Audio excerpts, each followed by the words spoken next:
हर रोज की तरह दिनेश लाल जी अपने शाम के सैर सपाटे से लौट आए थे। वह अपने जूते उतार ही रहे थे कि बहू ने पूछा, बाबूजी आज हम पार्टी में जा रहे हैं, हम वहीं से खाना खा कर आएंगे। आज रात में खाने में क्या खाएंगे बताइए। दिनेश लाल जी सोचने लगे, आज रविवार तो नहीं है और ना ही किसी की शादी है, जरूर किसी पार्टी में जा रहे होंगे। छोड़ो, मुझे क्या करना इस उम्र में। अपने विचारों पर काबू करते हुए दिनेश लाल जी बोले, ऐसा करो बेटा, मेरे लिए 2 रोटियां बना दो। दो दूध के साथ रोटियां ही खाऊंगा। बहू तुरंत बोल उठी, बाबूजी सुबह ही जो बनाई थी उसमें से 2 रोटियां अभी भी बची हुई हैं। अगर आप बहू ने अपना वाक्य अधूरा ही रहने दिया, लेकिन दिनेश लाल जी अच्छी तरह समझ गए कि वह क्या कहना चाहती थी। सुबह की रोटियां खाई तो गैस हो जाएगा। सुबह भी बहू ने मसाले वाली सब्जी ही बनाई थी, जिसके चलते अभी तक खट्टी डकारे आ रहे हैं। और इस उम्र में पेट को संभालना मतलब किसी बिगड़े हुए बच्चे को संभालने से भी ज्यादा कठिन काम। बाबूजी बहू से बोले, नहीं बेटा, इस उम्र में सुबह की रोटियां नहीं खा सकता। तुम्हें थोड़ी तकलीफ होगी, लेकिन मेरे लिए 2 ताजी रोटी बना दो। बहू को बहुत गुस्सा आया। वो गुस्से में ही बड़बड़ाते हुए उठी, अब 2 रोटियां बनाओ या 10, काम तो उतना ही बढ़ेगा। आटा गूंथो, रोटियां बनाओ, किचन और बर्तन साफ करो। इन्हें क्या है, इन्हें सिर्फ ऑर्डर देना है, काम तो मुझे करना पड़ता है ना। बस दिन रात इनकी ही सेवा करते रहो। बहू के बोल दिनेश लाल के कानों पर पड़ रहे थे। हे भगवान, सिर्फ 2 रोटियां बनाने में इतनी तकलीफ। मैंने कोई 5 पकवान तो मांगे नहीं। उन्हें बहुत गुस्सा आ गया, लेकिन गुस्सा वहां किया जाता है जहां कोई सुनने वाला हो। उन्होंने अपना गुस्सा निगल लिया। अब तो उन्हें जितनी जल्दी गुस्सा आता था, उससे जल्दी चला भी जाता था। दिनेश लाल जी को अपनी पत्नी की बहुत याद आई। निर्मला के जीते जी उन पर कभी बासी रोटी खाने की नौबत नहीं आई थी। उल्टा खाने में 10 चीजें और मिल जाती थी। खाने के साथ मीठा, पापड़, अचार, दही, छाछ, सलाद और पता नहीं क्या क्या। दिनेश जी को बहुत बुरा लग रहा था। रहने दो बहू, मैं सुबह की रोटी ही खा लूंगा। फिजूल में तुम्हें तकलीफ होगी, और वैसे भी तुम्हारे हाथों की रोटी बहुत मुलायम होती है। मुझे चलेगा, मेरी वजह से तुम लोगों को देर नहीं होनी चाहिए। बहू को तो सोने का पीला मिल गया। वह अपनी आवाज मीठी करते हुए बोली, बाबूजी आप चाय लेंगे क्या? दिनेश लाल जी ने अपने चाय पीने की इच्छा को दबाते हुए बोले, वैसे कोई खास इच्छा नहीं है चाय पीने की, मगर तुम अपने लिए बना रही हो तो मेरे लिए भी थोड़ी बना देना।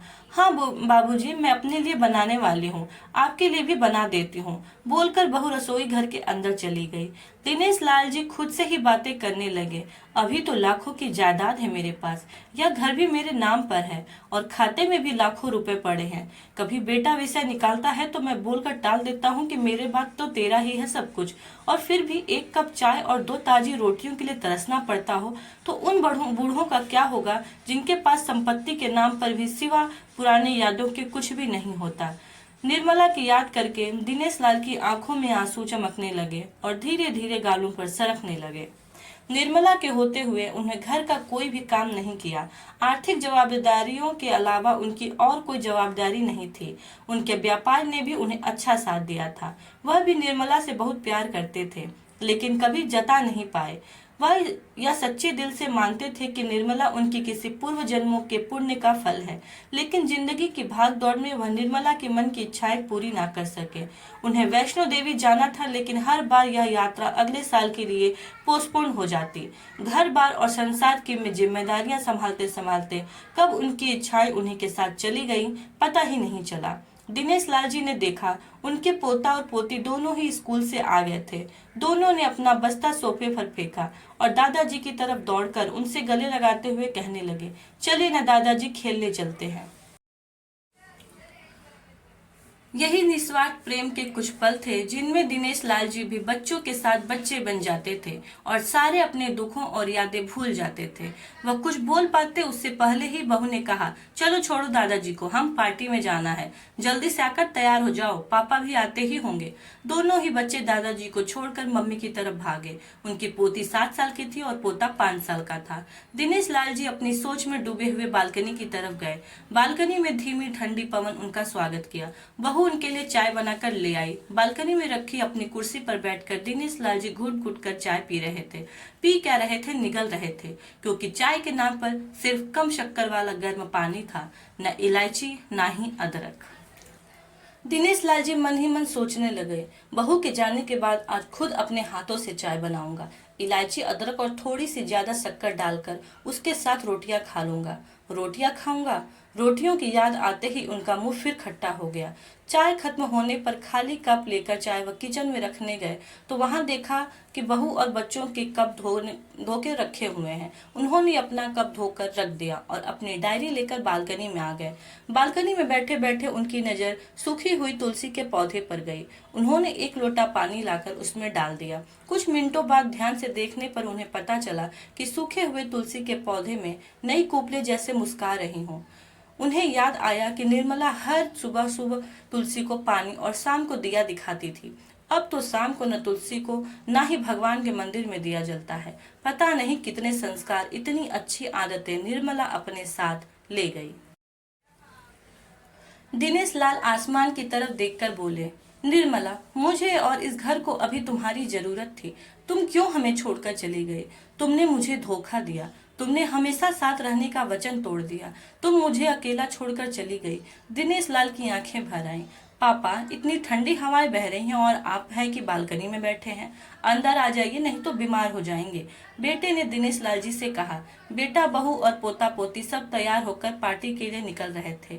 किसी ने झूठ मूठ ही मन रखने के लिए भी उनसे नहीं पूछा कि साथ चलिए।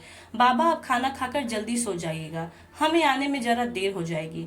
ज्यादा देर तक जागना आपकी सेहत के लिए अच्छा नहीं है। हमारे पास घर की दूसरी चाबी है, हमारी चिंता मत कीजिएगा, बेटे ने जाते हुए कहा। ऐसे बोल रहे हैं जैसे मेरी सेहत की बहुत फिक्र है। कितने दिनों से बोल रहा हूँ डॉक्टर के पास ले चलो। बीपी बढ़ा हुआ है, शुगर भी चेक करवाना है। थोड़ा सा भी चलता हूँ तो हाँफने लगता हूँ।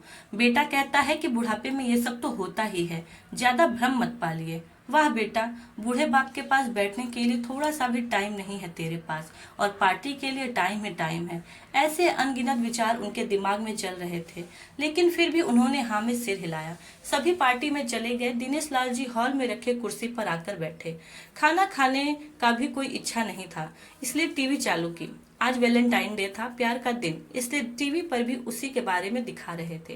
दिनेश लाल जी की नजर पास रखे अपनी पत्नी के फ्रेम पर गई, जिसमें उसने लाल रंग की साड़ी पहन रखी थी। प्यार तो उन्होंने भी खूब किया था निर्मला जी से, पूरी जिंदगी किया था, जी जान से किया था, लेकिन कभी बोल नहीं पाए।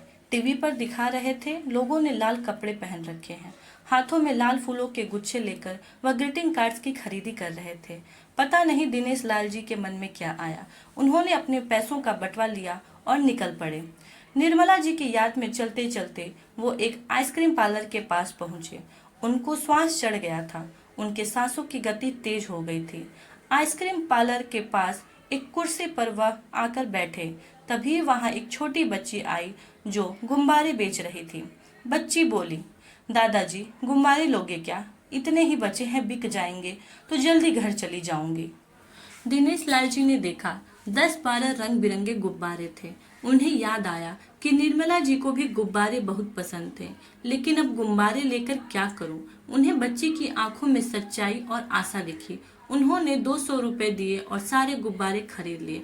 उन्हें फिर से निर्मला जी की याद आई, क्योंकि वह भी घर से निकलते समय हमेशा थोड़े एक्स्ट्रा पैसे निकलती थी और किसी न किसी जरूरतमंद को दिया करती थी। कभी वो टोकते तो कहती, भगवान ने हमें लेने वालों के लिए नहीं, देने वालों के लाइन में खड़ा किया। अब थोड़े रुपयों के बदले लाखों दुआएं मिलती हैं, तो मुझे टोका मत कीजिए।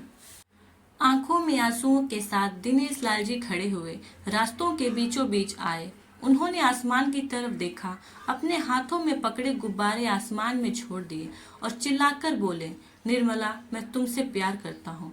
उनकी सांसों की गति बढ़ गई, उनका शरीर लड़खड़ाया और जमीन पर धड़ से गिर पड़े।